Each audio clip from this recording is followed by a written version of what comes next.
안녕하십니까, 박사호입니다. 이번 방송에서는 미중 무역 전쟁의 전개 상황에 대해 말씀드리겠습니다. 결론부터 말씀드리자면 China gets upper hand입니다. 중국이 압도적으로 이기고 있습니다. 대중 관세 145%를 부과한 뒤 트럼프는 중국이 분명히 아쉬워서 먼저 전화를 걸어올 것이라고 생각했습니다. 그러나 중국은 전화는커녕 125%의 보복 관세로 대응했습니다.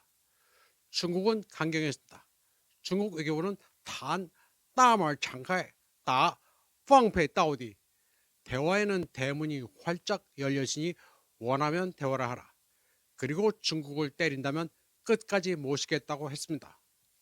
중국이 125%의 보복 관세를 선언한 것과 동시에 미국의 증시와 외환, 채권 시장은 싼싸, 트리플 킬의 재앙에 직면했습니다. 상황이 심각하게 돌아가자 미국은 중국산 모바일폰, 반도체 칩, 전자장비 등에 강한 제재를 해댔습니다. 그리고 이어 자동차와 부품에 대한 관세도 유예할 의사를 내비쳤습니다. 트럼프는 여전히 중국이 먼저 화해를 청하기를 희망했습니다. 그러자 중국 상무부는 성명에서 지엘링 하이슈 시링렌이란 7글자 성어로 판격했습니다. 지엘링 하이슈 시링렌은 호랑이 목에 단 종을 풀어야 하는 이는 바로 그 종을 묶은 사람이라는 뜻입니다. 송나라 후이홍이란 이의 린젠지가 출전입니다. 이런 상황에서 트럼프의 책략은 좀 비겁합니다. 미 상무부장 루트닉은 미중 관계 문제와 관련해 중재자가 처음 단계의 대화를 시작했다고 말했습니다. 당사자인 미국이 엉뚱한 소리를 하고 있는 것입니다. 루트닉은 중재자의 대화가 잘 풀릴 것으로 기대하고 있다고 말했습니다.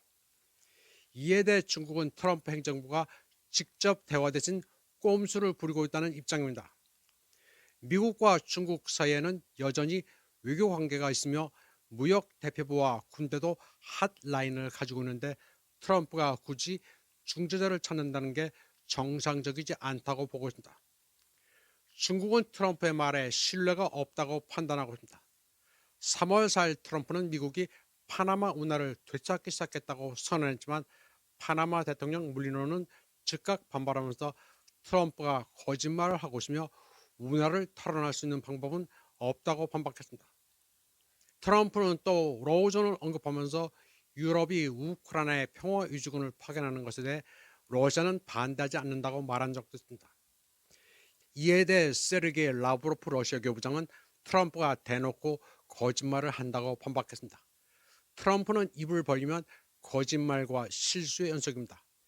미국이 중재자를 통해 중국과 대화하고 있다는 미 상무부장 루트닉의 말은 체면을 차리기 위한 핑계거리입니다. 트럼프의 말장난은 사실상 무의미합니다. 이는 중국의 맹우들도 느끼는 바입니다. 브릭스 11개국은 온라인 회의에서 일방주의와 보호무역주의에 대한 반대 의사를 만장일치로 표명했으며 트럼프의 접근 방식이 세계 경제, 특히 개발도상국에 상당한 악영향을 미치고 있다는 데 의견을 갖췄습니다. 이들 국가는 미국이 야기한 세계 무역 긴장의 측면에 다자간 무역 체제를 유지하기 위해 단결하고 협력해야 할 필요성을 강조했습니다. 이런 가운데 베센트 미 재무장관은 4월 14일 아르헨티나를 방문한 자리에서 베이징과 중단 무역 협정이 이루어질 것을 희망하고 있다고 말했습니다. 그는 미중 간 고위급 대화가 이루어져야 한다면서 관세는 장난이 아닐 정도로 수치가 엄청나기 때문에 누구도 이런 관세 정책이 계속되기를 바라지 않는다고 밝혔습니다. 베센트는 미국이 저지른 관세 보복에 대해 마치 남의 일 말하듯 하고 있습니다. 지가 고위급 관리면서 마치 미중 대화에 나설 다른 고위급 관리가 있다는 식으로 말하고 있습니다. 트럼프 밑에 있는 아이들은 한결같이 다 이상합니다. 미중 무역 전쟁이 한창인 가운데 중국은 유럽에 구애를 하고 있습니다.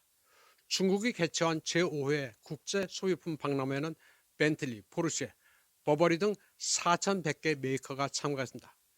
유럽의 메이커들은 미국이 계속 관세 전쟁을 할 경우 유럽과 중국 간의 무역이 더욱 증가할 것으로 보고 있습니다. 안드레이 루덴코 러시아 외무차관은 러시아가 중국이 원하는 만큼의 석유를 제공하겠다는 입장을 분명히 했습니다. 일본의 아사히 신문에 따르면 이시바 시게루 일본 총리는 미국의 관세 정책이 글로벌 경제 질서를 교란할 수 있다고 경고했습니다. 중국은 분명히 꽤 많은 친구를 갖고 있으며 트럼프 행정부의 관세 위협에 충분히 대처할 수 있는 역량을 갖추고 있습니다. 다음 소식입니다. 시진핑 중국 국가주석이 베트남, 말레이시아, 캄보디아 순방에 나섰습니다.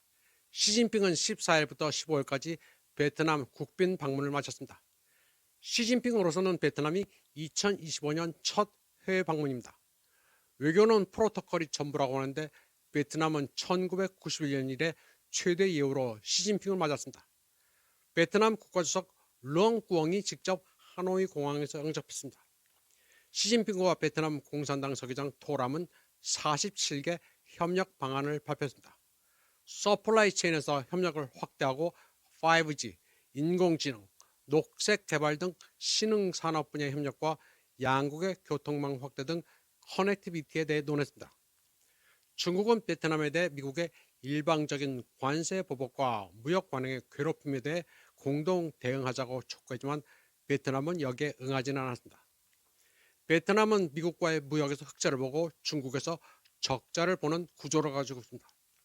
다만 베트남은 4월 10일 미국과 무역談판을 시도했다가 수모를 당한 적이 있습니다. 베트남은 미국에 대해 46%의 보복 관세를 철회해 줄 것을 요청했습니다. 그러자 미국은 200억 달러어치의 미국 상품을 더 살 것과 비관세 장벽을 허물라고 요구했습니다. 그러면서 베트남이 향후 90일 동안 하는 것을 보고 보복 관세를 깎아주든지 하겠다고 말했습니다. 베트남이 중국의 동참에 대미 전선에 나선다고는 하지 않았지만 시진핑의 국빈 방문을 역대 최고로 이어한 것은 미국에 보라고 한 것으로 해석할 수 있습니다. 베트남은 중국과 역사적 앙금이 아직도 남아있지만 그렇다고 미국을 믿지는 않습니다. 베트남은 국익을 위해서는 어느 쪽으로든 유연하게 굽는다는 대나무 외교 정책을 유지하고 있습니다. 트럼프는 중국, 베트남이 악수하는 것을 보면서 관세는 아름다운 단어다. 나는 중국도 베트남도 원망하지 않는다. 나는 시진핑을 좋아하고 그도 나를 좋아한다고 말했습니다. 그러면서 중국 베트남 회의를 보아하니 멋지긴 한데 그들은 나를 스크루, 골탕 먹이려 하는 것 같다고 말했습니다. 트럼프는 태연한 척하지만 단단히 삐졌습니다. 다음 소식입니다.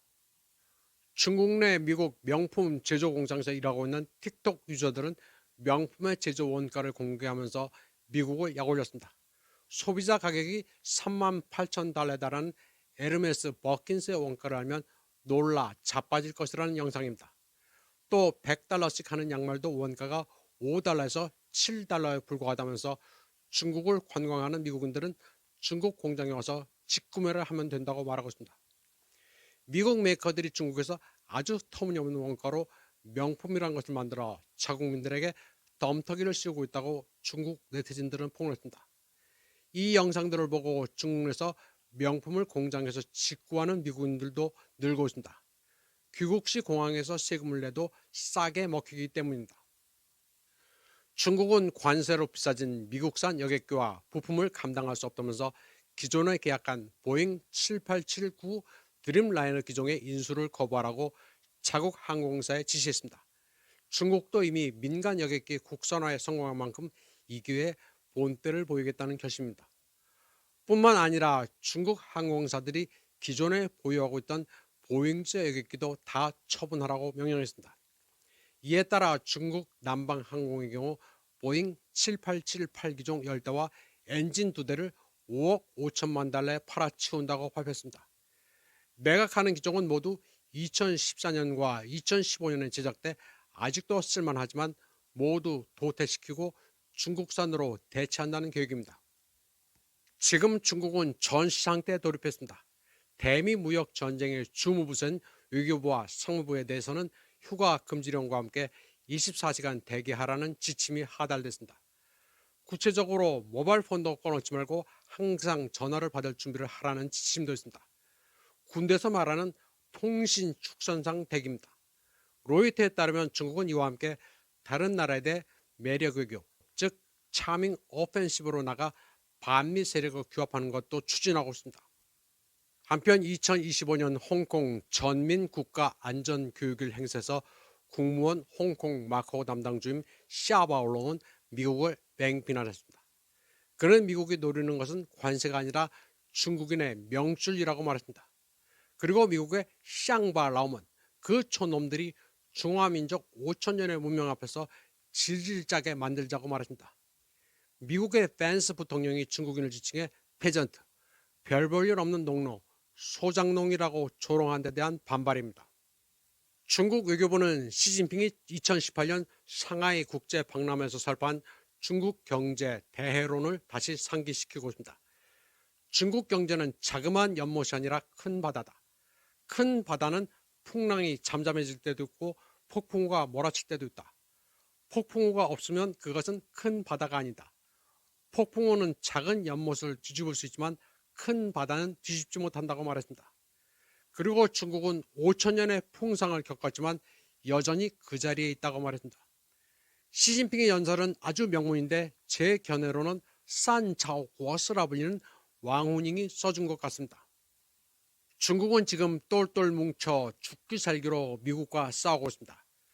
중국 외교부는 미국이 관세전쟁을 활동해 전 세계를 대상으로 양털 깎기를 하고 있다면서 절대 굴하지 않을 것이라는 메시지를 발신했습니다. 그러면 중국 외교부가 발표한 영상으로 이번 방송을 마무리하겠습니다. 시청해주신 여러분 감사합니다.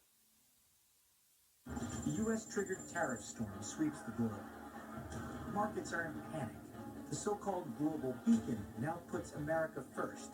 It slaps allies in the face, treats the world with predatory practices, and makes other countries pay for MAGA, pushing the fragile world economy over the edge and pitching itself against the whole world. With China here, the sky won't fall. With around 5% economic growth, China adds the output of a mid-sized European economy every year.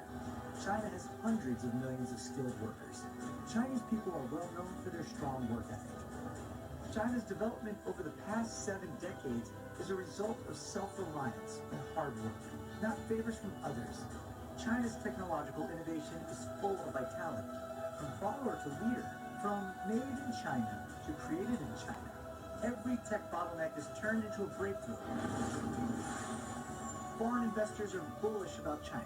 Global businesses believe the next China is still China, and the best is yet to come.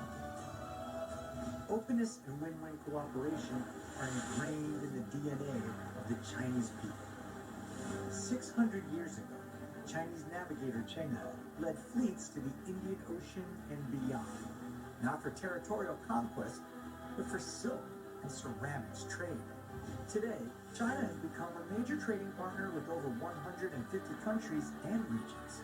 China applies zero tariff treatment for 100% tariff lines to LDCs enjoying diplomatic ties with China, demonstrating South-South solidarity in action. The world thirsts for justice. Markets need to restore faith.